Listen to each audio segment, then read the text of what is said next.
Grievance Cody Show. Grievance Cody Show. Grievance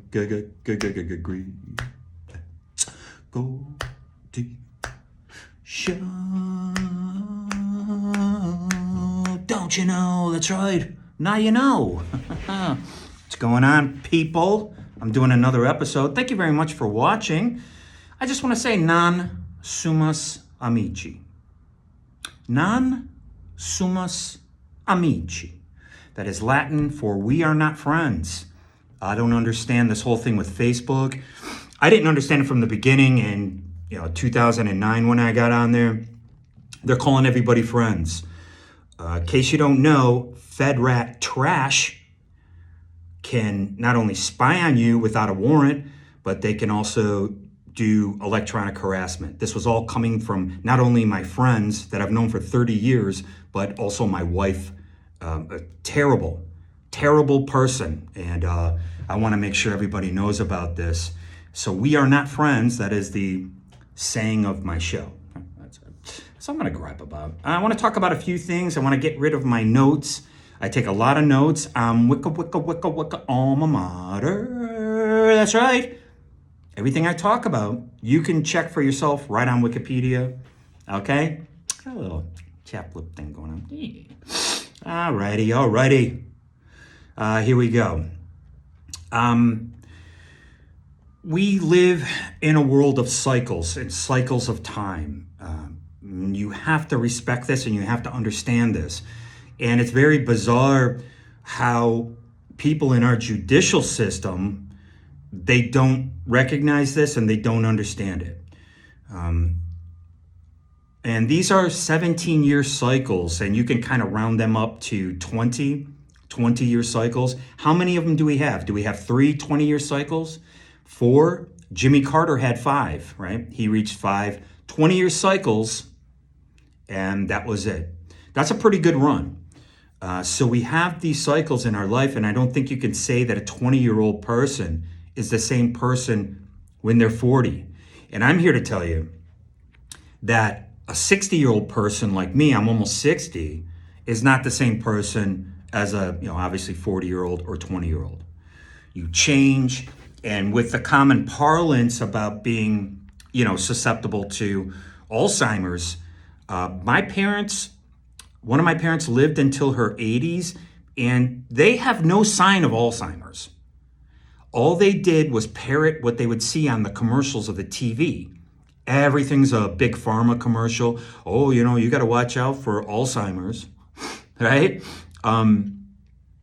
So there's that, and just we live in an era of parroting, and that's how sophistry is created. And by the way, I made an interesting discovery that, and I'm going to look into this, so you can look into anything that I say. I get all my information from Wikipedia, that the term hemlock and wormwood were kind of interchangeable, and that Socrates may have drank in wormwood and not hemlock and all this kind of stuff. So I'm going to start looking into that if and when I can. Just a little bit about my background. For 10 years, I was a songwriter in Detroit. Songwriter is different from a musician. I didn't learn that. I didn't know it. I had to live it. I worked as an actor and a production assistant for 10 years. Okay? I didn't know about Nepo babies. I had to live it. I was in the 1990s, guys. Okay? I talk about that show, Reservation Dogs, because I had a shirt that said Reservoir Dogs, and someone looked at it and they're like, what is that? Oh, and it was an American Indian, because I worked at the American Indian Community House. I'm Lumpy Native. In the 90s, in New York, and she looked at my shirt. She goes, oh, we call them reservation dogs. No, she goes, well, she said that, and then she goes, we call them res dogs. Okay. So reservation dogs doesn't really have much of a ring to it, but res dogs, if you called that show Res Dogs, it's cool. And people will be like, what do you mean res dog? Oh, the reservation for the Indians, right? But anyway, so that's how far back I go. Now, you have to take a look at that show Oz. Okay, it was almost like a play inside of prison. That's what it was. And listen to this. So they were casting that show. Guess what I had already done at the American Indian Community House in the early 90s? We're talking 93, 94, 95. I think the show came out in 96. I was being wrecked by the Don Buchwald agency. Look how bad they dropped the ball. And again, I'm not saying like, oh, I could have been. No, no, no, no, no, no, no, no. You realize things after the fact. It's a realization after the fact, right?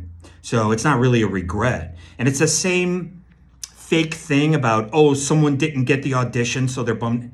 The business doesn't work that way, but they present it like that. People in the business are so busy, they go on, and I didn't know anybody. I did it all myself. And you're so busy, you go on so many auditions and you see and meet so many people, you don't know what you got and what you didn't get. You don't know what they're seeing you for that might shoot a year later or it might shoot the next month. So all of this stuff about someone not getting an audition and all that, it's all fake, okay? And I'm here to tell you, I did a scene from Short Eyes, okay? And I'm talking about, I can't remember the name of it. You would do scene work, and people would come and see you do these scenes of plays, and you try to get acting work. And then I did a scene from John Moran's Manson Family Opera. Okay, so we're talking the 90s. Different information has come out about this kind of stuff, about child molesting and about the Manson fakery, which was all, Manson was all just media fakery, working in tandem with the prosecutors here in Los Angeles. Okay, so I was doing stuff that was really subversive, we used to say, right? When you're dealing with, illicit sex and this kind of stuff, right? So as a young former nihilist from the punk rock era, what people, especially phonies from Detroit, who are my former friends, non-Sumus Amici, what they don't understand is I conquered the mountain. I don't need to be recognized for it by anybody because I know that I'm a superior songwriter. And what a songwriter is someone who can actually play and write and sing, right? Like Noel Gallagher, Noel, he did everything, but he passed it over to his brother. He said, I'm going to hang back and play guitar. That's what I wanted to do, okay? So I don't want to get too far afield. I want to stick to my notes today. I want to tell you guys what this show is all about, okay?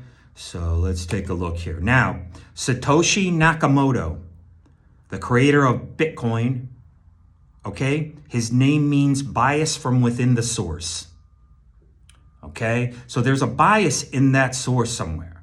So I don't want to get too far afield. I called this out, and it was confirmed by the FBI. I got this information through Zero Hedge. And the FBI will neither confirm nor deny the existence of Bitcoin creator Satoshi Nakamoto. Do you understand? You see what's going on here, guys? I put that out on my show, and then within, a few months, okay, it was recognized and other people picked up on it. That's what I call surfing the Eggiverse, okay? So instead of the universe, it's like a universal egg, right? It's the celestial sphere, right? It's the geocentric celestial sphere, and it's Wi-Fi. It's the ether that carries this information, okay? So it's just being playful with the nomenclature, being playful with these ideas instead of being so alt-white hostile. I can't stand these holier than thou, never made a mistake in their life, morons online. It's intolerable. It's insufferable. We're all born equal under unequal circumstances. And once you understand that, then you can throw away critical theory and all this stuff that's being thrust upon us. Okay? So we are parrots, and we will parrot what's in the mainstream. Now, if you remember back when they started the election selection, One of the person used the term weird, okay? Weird means to bend, okay? And to change direction suddenly. That's what it means. And so you saw a lot of people using this term after that because they hear it and, right? And it gets in our heads very easily with me. And then we begin to parrot it, okay? I'm not putting it in the pejorative because we all do it, and that's what's important, and that's why we are the arbiters of truth. That's why all these alt-right people, they hate Hollywood and all this like ridiculous stuff. I don't hate anything. I don't hate my detractors. You just have to understand what it is and what you're doing and how to utilize it. That's all. And the one thing about me is I don't care about money. And this is the one thing that they can't wrap their minds around because everybody cares about money. There is no money in the arts. I'm here to tell you, there is no money in the arts. Okay, I want to get through these notes. I'm here to tell you, I learned that years ago. Okay, and you can see it now even with Spotify. People aren't getting paid. And there's all these games that are playing. I don't care about money. I care about the art and I care about my legacy, unlike these pieces of trash that have been in my life for far too long. Oh man, I forgot to... See?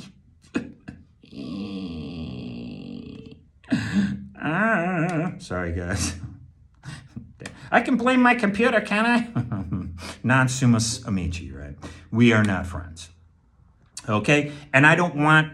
If you want to interact with my show, that's great, but I'm not going to sit here and call you my friend. I understand ambivalence. That's love and hate. I was writing about it in the 1980s. And again, in case I didn't clarify, you have to be able to sing, write, and play. The guys who were involved in harassing me, from Son of Sam and Almighty Lumberjacks of Death, the singers can't do that. It takes more than one person to write their songs. I can write everything myself. I do everything myself.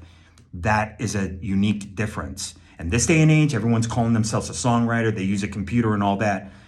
I do it by finding a hook in the song and then wrapping a narrative around it that includes, singing and being able to wrap words around it. And I'll demonstrate that right on my show. Okay. John Lennon was an opium smuggler. It's too bad. Take a look at the lyrics to A Ballad of John and Yoko, and you'll see what they're talking about, what they're hinting at.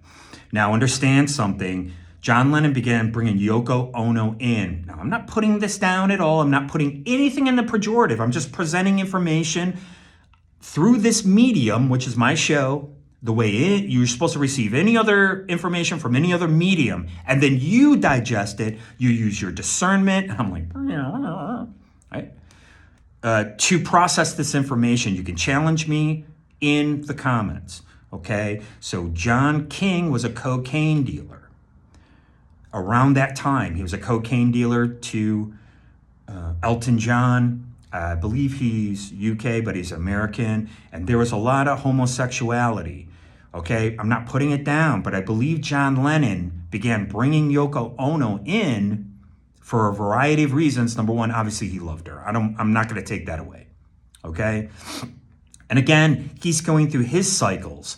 So when he had his first child, he's not the same man when he had his second child. You see this all the time. I just heard a story the other day on NPR, and this woman, her mother left her. It's very, very touching. And she goes on Facebook and she sees all these beautiful pictures of her mother with her new family. You hear this all the time. Mostly you hear it from fathers doing it. Okay, my father abandoned my family completely, and I was crushed. And you don't realize how crushed you are until these cycles later, maybe 2 or 3, maybe you're 60 before you realize it. Luckily, I was 40, and I was able to thwart these morons who have ties to gangs, and it's all from the police department. And unfortunately, they use the people who I thought were closest to me. Non sumus amici. We are not friends. Non sumus amici. Make no mistake about that. All right. So, and again, maybe John Lennon, participated in homosexual activity. So? And? So what? Maybe he tried it, and maybe he realized, you take a look at, I love this, inside Llewyn Davis, they wouldn't have been able to make that Dylan movie without that movie coming out first and setting the template. That's why I wrote Linoleum Blown Apart, because that's my on-demand series, because the template's already set. We already have the template for everything, right? They've tried to make Linoleum Blown Apart in little pieces over the years, over and over and over again. And we're going to piece it all together. And I'm not about selling it. That's why I said I don't care about money. Excuse me. I live off the EBT menu. I don't steal. I just go use my EBT. And if I run out of money, I'll stand in front of McDonald's with a sign that says food. I don't say give me money. I don't say anything. I just said food. And sure enough, people would give me money or they would pay for something. I had one guy, he's like, come on in, just pick whatever you want. So I got a meal, with the drink. I think it was about $7 for him. You have to look at the world like this, and then you're not beholden, right? To thinking that what you think that you need. I know, keep going.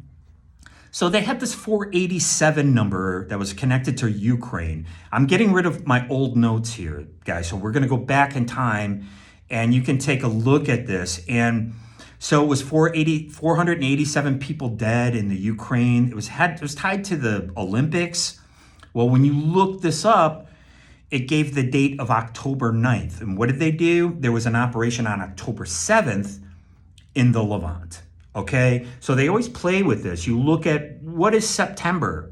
Sept is 7. So why is it the 9th month? Okay, you can come up with your Google answers. Abba, Jekyll, Jekyll, and Dr. Stewart's is.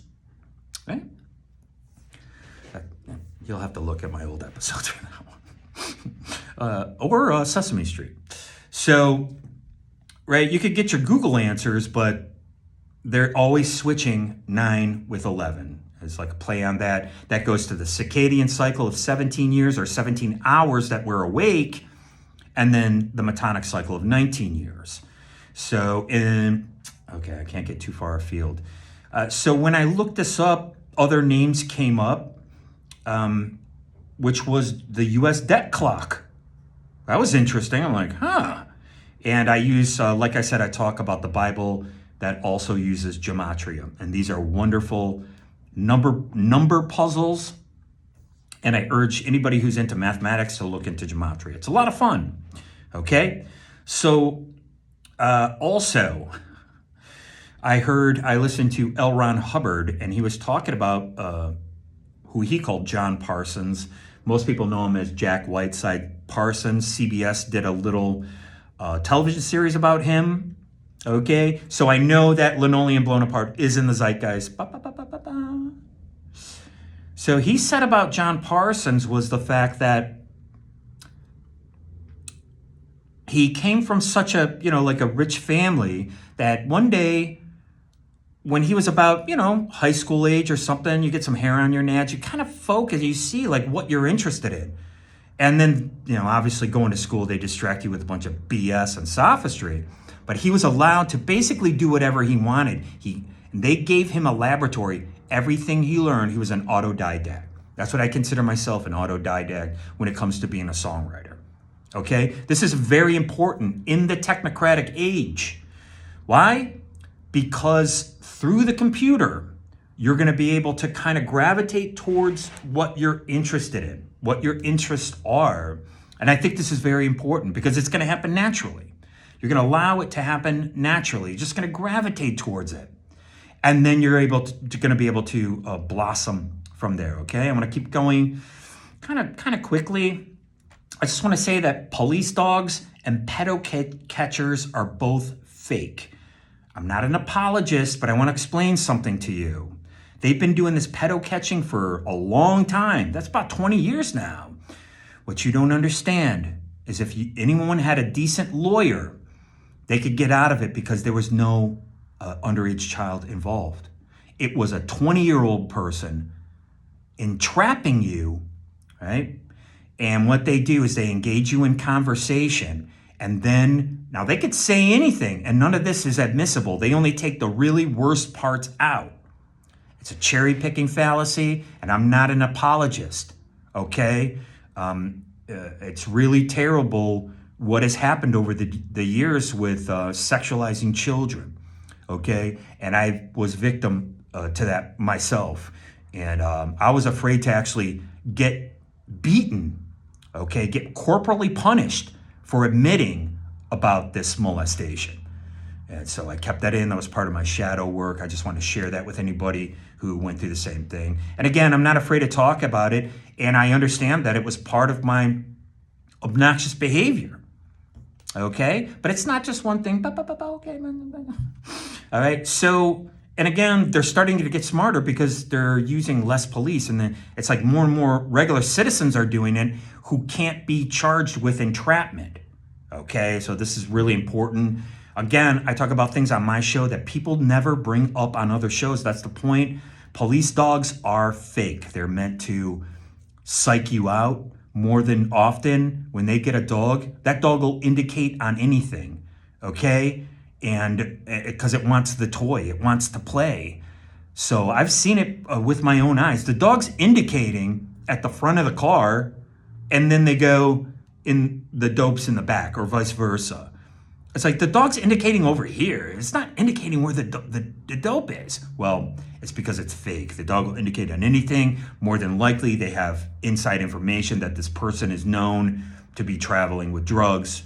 Okay, it's totally intimidation. And again, you don't see that on the body cam. And I just want to say, the body cam videos, okay, so when they're watching people and they're watching brain activity, when you see something, you're empathizing with it. And they're saying the brain activity is almost as if you're involved in it.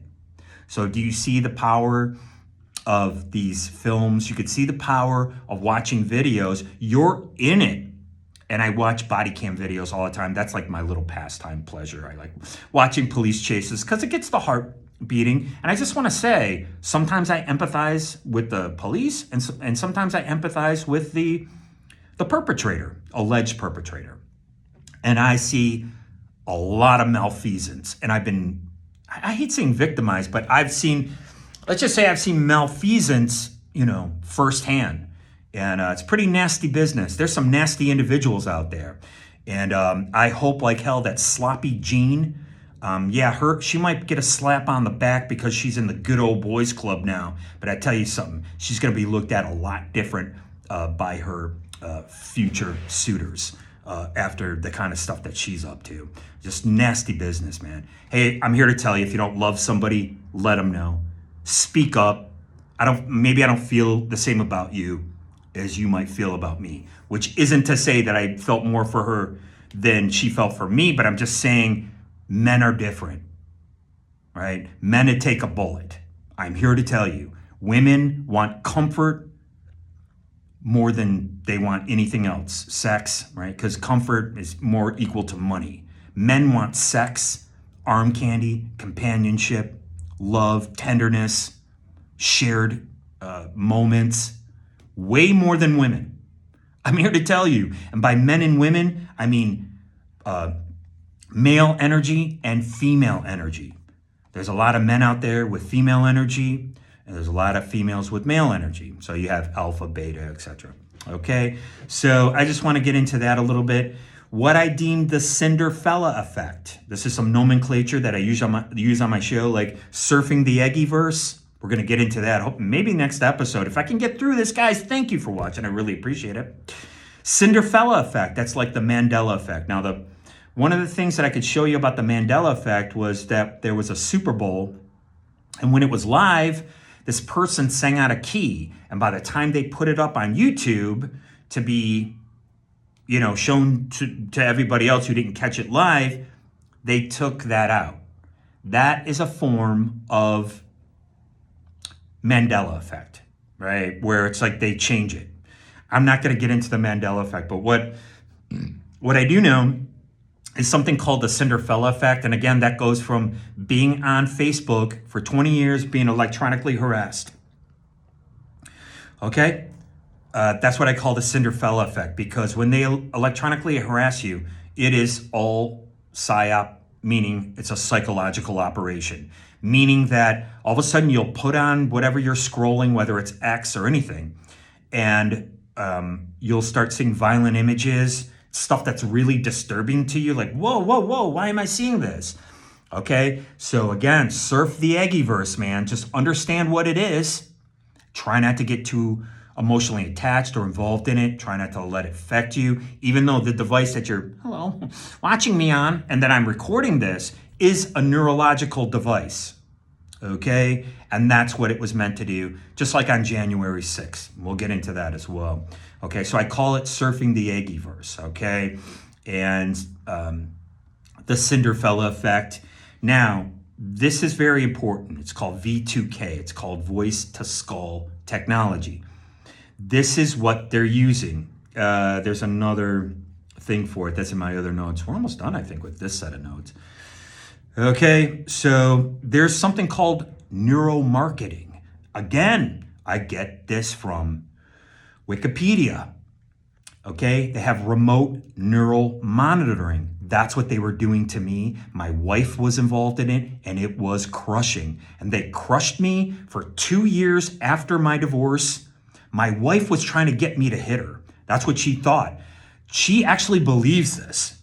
Okay, they all believe it. Because what? They look at police records. Well, when you're being targeted by a cop, when you're being set up, that's a whole different story. That's not part of the police report now, is it, right?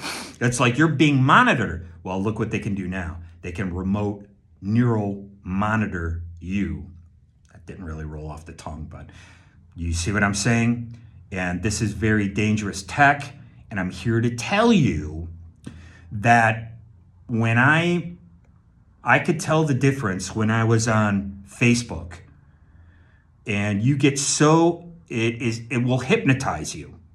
And like I said, they have neural marketing where when you're looking at something, right? I was looking at something kind of specific because I see it every day. What the hell starts coming up? Oh, do you have this situation? I'm looking at a sign just because I see it every day. It has an image on it, and they're attributing that to me, and I start getting recommendations like, oh, do you suffer from this? Like, why am I getting, oh, because I'm looking at this image every day on the bus, etc. Okay, that's how entwined you are in this. All right, thanks for watching.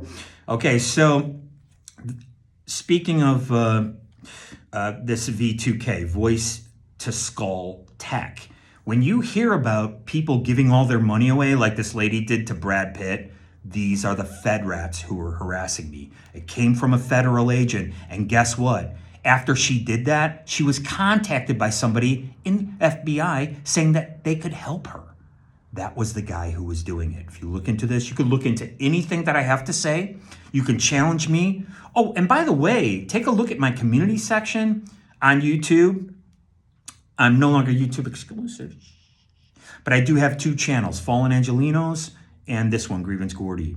And take a look at my community section here on the Grievance Gordy channel and just take a look through there. And I name names of the creeps in my life who are now human garbage people.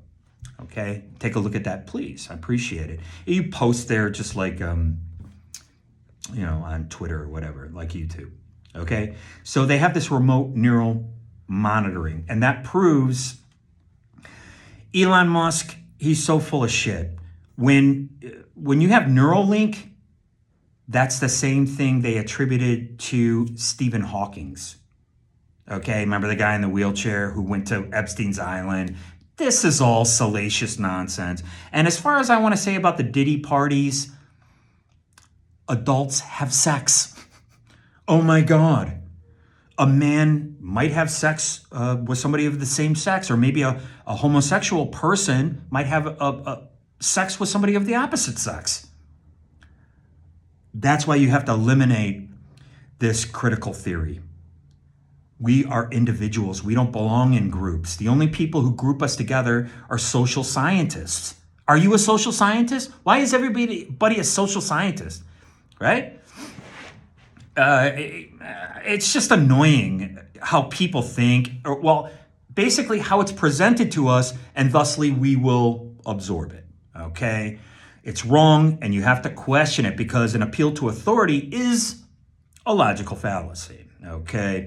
So basically through Wi-Fi, we know through neural marketing and V2K that they could do the same thing that Neuralink is doing. You don't have to actually put something in somebody's brain. But again, whatever narrative that you choose to follow, you choose to follow it. Now, when they do brain imaging, they use fMRI, and the F is for frequency, and you take a look at the FM frequency. Who is using the FM frequency today as opposed to 20 years ago?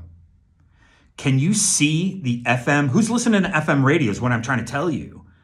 Who's listening to FM radio now compared to 20 years ago? I mean, it is completely fallen off. People really, I listen to the radio. I listen to AM, I think. Is it AM? Yeah, I listen to AM. Who's listening to that? Really not a lot of people. So there's a lot of room in this frequency. And I'm maybe talking about frequencies, but I like keeping my show to a half an hour. I want to bring up the myth of the red man, okay? Because I'm Native American. And what they did was maroon people. They've been doing this since the dawn of time. If you're born in this country, you're an American. I don't care what the law says. I don't care about the voting. You know, women, when they saw men vote here in America during the colonial times, they didn't want to have anything to do with it, because they saw men acting very what? Feminine. They're bickering over this, that, this law and stuff. And they were like, who cares about that, right? So nobody looks at it from that point of view. You know, they all look at it through this critical theory lens. And this is a creation to prevent the individual from rising up, because we're all born equal under unequal circumstances. When you look at the world like that, it might change your point of view. Like, that's why I love punk rock so much, because it changed my point of view. I no longer wanted to be part of the crowd. I said, wow, these kids are my age. They're singing about things that I understand, especially Black Flag, pre-Henry. And I'm like, I get this. I'm like, they're singing about depression. I got hit by a car when I was 5 years old. I suffered grand mal seizures. I would just shake and I would cry. It's pretty heavy stuff. They sent me home and I went to sleep. I had a concussion. I had to wake up and go to the hospital. But we're talking about the myth of the red man. There is no red man. The word is R-E-D-E. It's called reed. And you can say reed, past tense is red. And they didn't know what to call mixed people like us, right? Dominicans, they call them Latinos, but what are Americans? We are mixed. We are the red man. Okay, most East Coast American Indians are mixed. Creole, Melungeon, Lumbee, I'm Lumbee. Okay? So when I was I don't want to say anything. But anyways, so that's what they're talking about in the Constitution, our Constitution that the police are supposed to be adhering to, but they don't, because they entrap people. They use their cousin Bubba to harass, right? Which gives them plausible deniability. When you think PD, don't think police department, think plausible deniability. All they do is lie. They'll lie on the stand and send an innocent person to prison. We all know that, okay? The Constitution is based on the Iroquois tribe. So these were early Maroons mixing together, creating the infrastructure that we have today, okay? We're gonna fly through this. And you take a look at the Aborigines. Why aren't they called Origines? I don't care what you say. I've been studying etymology for 15 years. You could take me to task on this. I don't care. That means they're not the originals. It says it right in their name, Aborigines. They're not origines. But we treat them as if they're the original people. I believe most of the planet was empty. Take a look at my episode on the 8 Great Pitches to Change Hollywood, which is totally tongue-in-cheek, right? Firmly planted, as it were. And you'll see that We Are Martian, that script is the same thing, right? Where they're going to start off as a little tribe on Mars, and then obviously they're going to spread and cover the planet. I believe the same thing happened here, right? In the days of yore. And that the Aborigine people were a tribe from obviously Africa, and they were plucked, they were stolen, and they were put there. Why? Because the ships could come back every year or 2 years or 20 years. I think Sir Walter Raleigh was like, he was gone for like a long time. Like, oh, I'll be right back, and he just never came back, and years went by. And then that's why they had a sign called Croatan. This is part of the Lumbee tradition from North Carolina. I grew up in Detroit. You guys know that. And Croatan just means mountainous region. Just like Indian means the Indus Valley, that means there's mountains and a stream, or not, a river running through the mountains, right? Anyways, so again, take a look at the man who would be king. You divide and you conquer. If they plucked these tribes out and marooned them somewhere, then the other tribe has access to the natural resources. It doesn't take that much to figure this out. Okay, whatever. I'm not going to get into this. Thermus aquaticus. I'm realizing that a parasite is a zygote of this bacteria, then it grows into bacteria.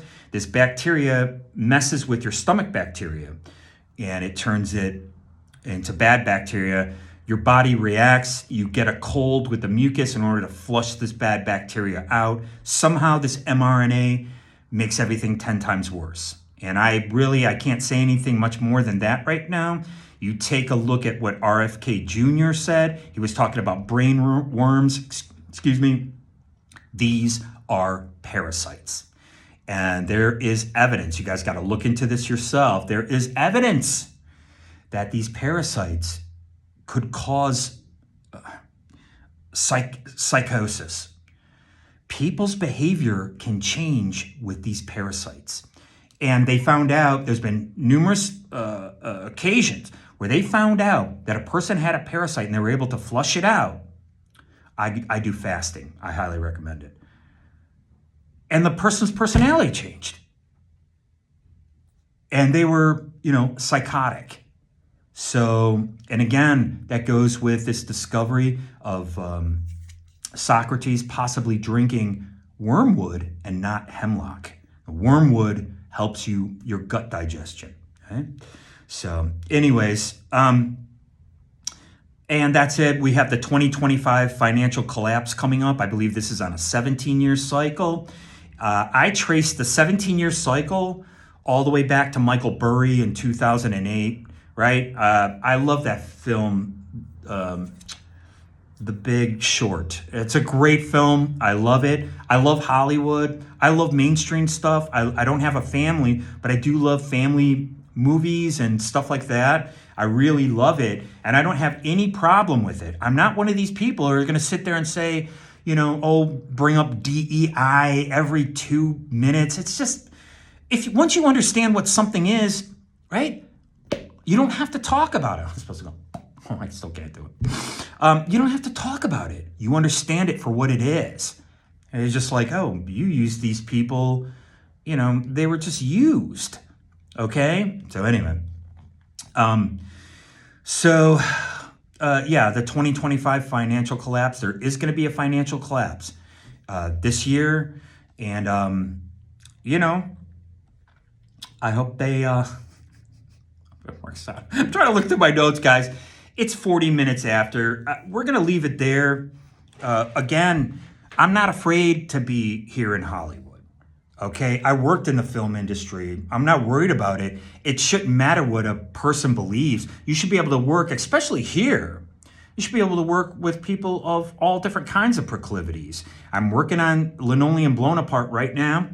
We are in pre-production, and I believe the next episode, what I'm going to do is I'm going to show you, I have some core ideas, and I think I'm going to use one. It's called LA 2039, and I'm going to show you, we're going to do it just spontaneously as an episode. I'll show you how creativity, which is my divine spark, actually works. Thank you very much for watching my show. I appreciate it more than you'll ever know.